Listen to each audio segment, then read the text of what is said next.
Thanks, everybody, for joining us on our ongoing series, The Reformation, the Veterans for Political Innovation content series, where we're listening to thought leaders and visionaries and people that are exploring how do we stabilize and rationalize the American political system in the spirit of service to this country. So I'm really excited to be having this conversation with Katherine Gehl, who is a friend and someone who I've just respected for a number of years.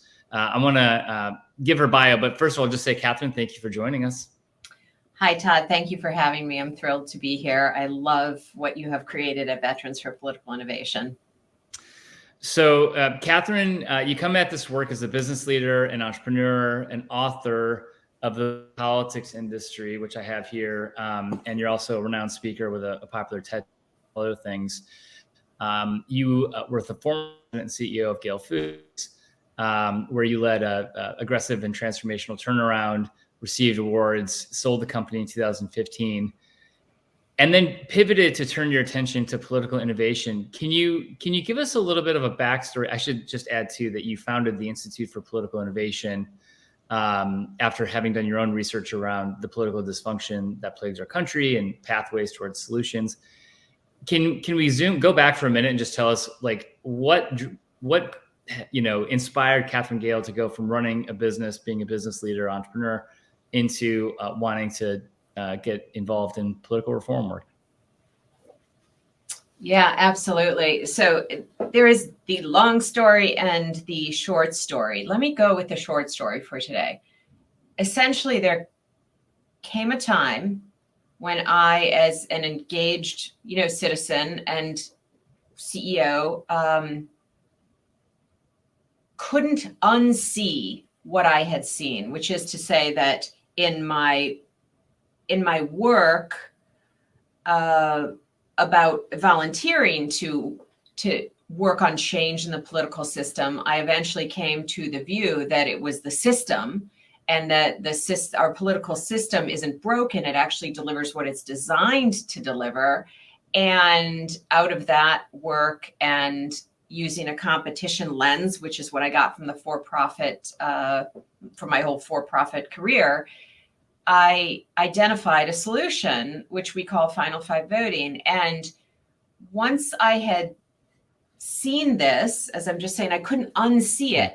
And so as an American, who just deeply loves this country, like your viewers, I felt called to do something about it. It wasn't possible for me to continue to focus on this business that I loved so much and loved the people who worked there, but to keep working on that when I saw this huge problem. But even more than that, I saw the huge problem, I saw a particularly powerful solution, Final Five voting, that had, no awareness and was going nowhere.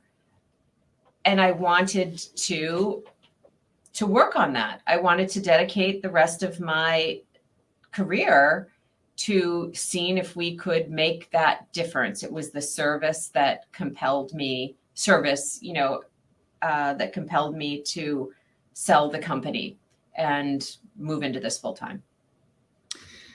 So how did you come to write the book, and what was the reaction, and what has surprised you since publishing the book, The Politics Industry? Yeah, so a bit of background. I was deeply involved in politics, but in traditional way, which is you support candidates, and then I supported policy, and I supported early efforts at bringing people together in a bipartisan way. And when those things were not working, eventually I came to this point of understanding that we had a dysfunctional system, and that the system guaranteed that we were going to keep getting the outcomes that we were getting. And those were not things that I figured out myself. Actually, my understanding that it was the system came from a book written by Mickey Edwards, a former Republican congressman from Oklahoma, and he called it The Parties versus the People.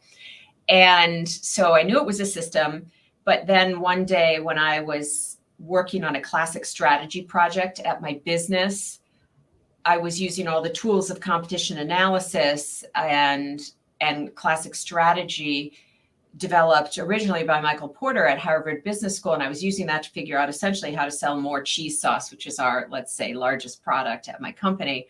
But at the same time, in my head, I couldn't help it, but I ran a parallel analysis on politics. And so I'm looking at my food manufacturing industry, and then I'm looking at what I came to call the politics industry and saying, oh my gosh, look at that. It's a duopoly. There's only two competitors. Oh, look, the customers, most of them, the voters, have no power. Only some customers have power. Special interest customers have power. Party primary voters have power, and donors have power. But most customers who vote in November have no power at all. And wow, there's never any new entrants into this industry. Like, there's a lot of power and money in politics, and 90% of customers are dissatisfied.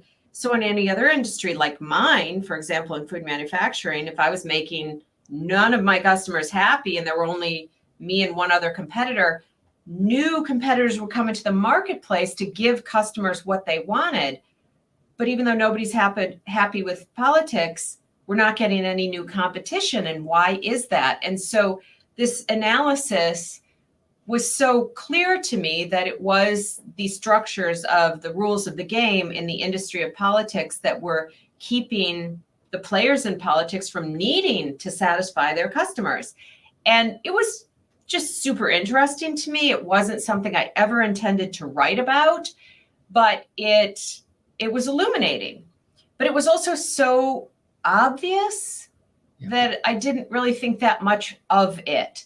And then after I sold my company so I could work on political change, I was working to get funding, and I realized that the business people I was going to for funding were really MIA, which is to say they were used to donating into certain kinds of philanthropic causes, or they're used to donating for, the hospital building or the theater, or an issue they cared about, like, inequality and other key issues. And yet I couldn't get them to invest at scale in these political change ideas. And so I realized that I needed to take the work that I had developed when I was back at Gehl Foods and write a thesis for investment.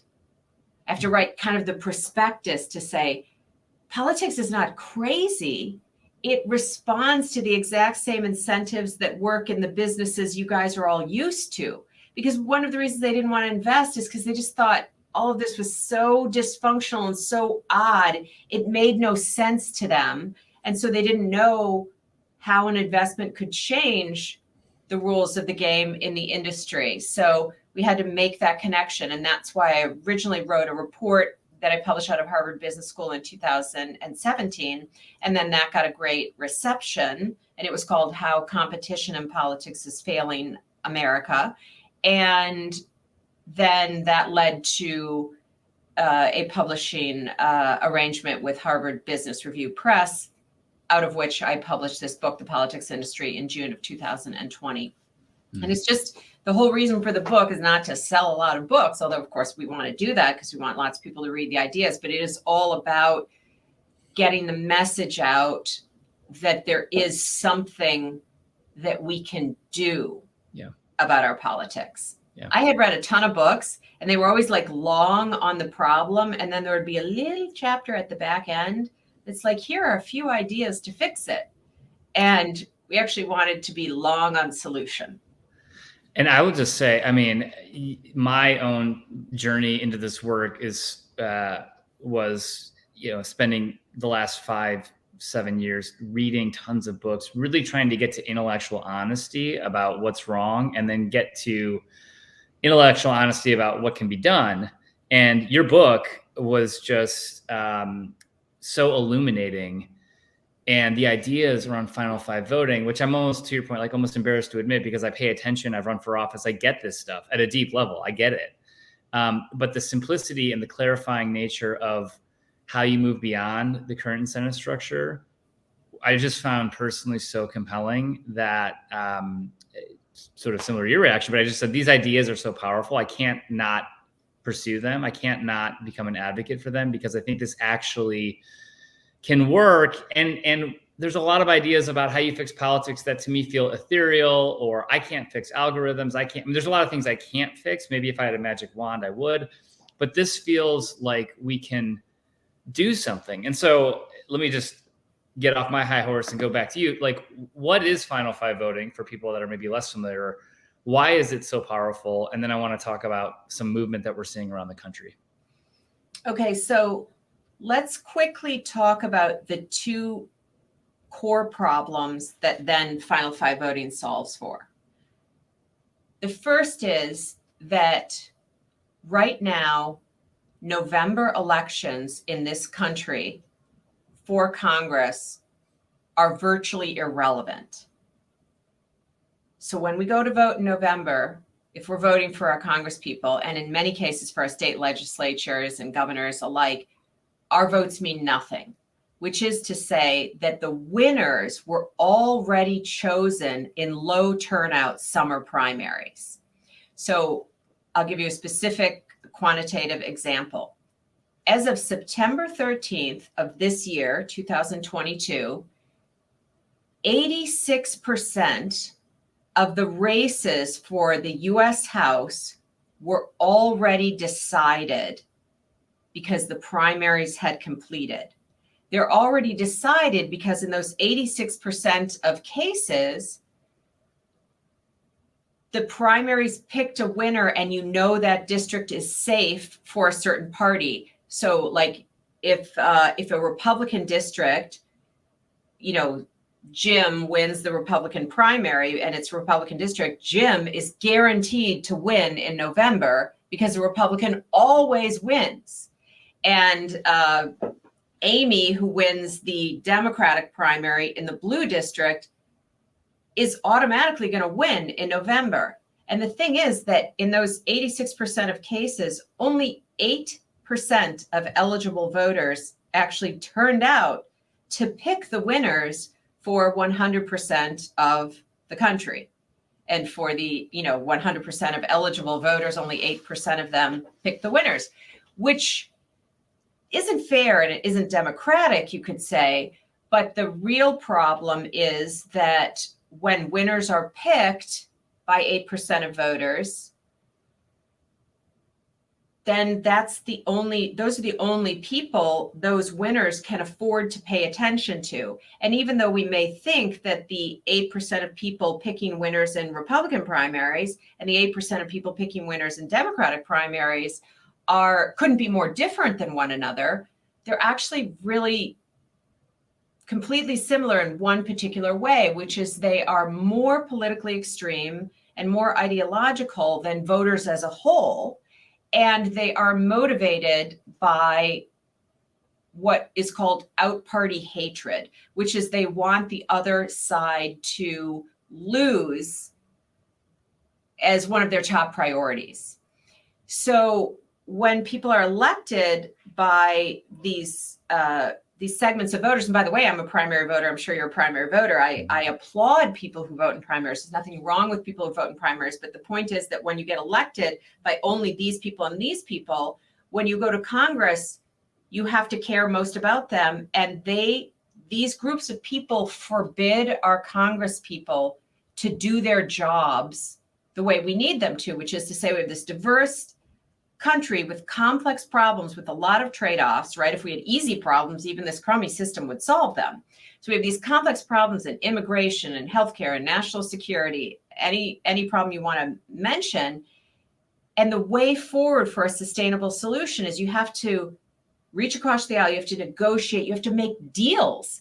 You have to give something up to get something, to put together the best consensus way forward in a diverse country where the administrations are going to change over time.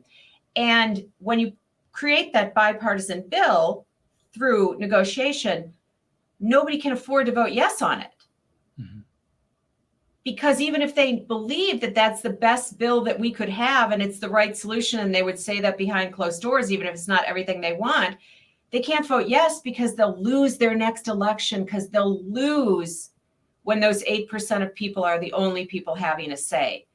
Actions that would win general elections are not the same actions that win party primary elections. So the first problem is that party primary voters are in charge and November elections are meaningless. The second problem is that, as I mentioned before, we only have two parties and nobody else can get into the competition because of the way we elect people, which is that if a third entrant comes in, that third entrant kind of spoils the race for one of the two competitors. So if you were Howard Schultz trying to run for president in 2016, and Howard had been a lifelong Democrat, but he wanted to run as an independent, but he was actually hounded out of the race by the Democrats with whom he was most closely aligned, because they worried that he would take votes away from the eventual Democratic nominee and give the election to Donald Trump. And the same happens on the Republican side. So in the current system, the way we vote means that you can't have more than two major parties because everybody else is a spoiler. So once there's no competition to serve the voters, then the parties don't actually have to serve the voters. The only people, they're only doing what's totally rational, which is they're serving the voters who do elect them. And they can win by being slightly less hated than the other side because there's no competition to actually deliver.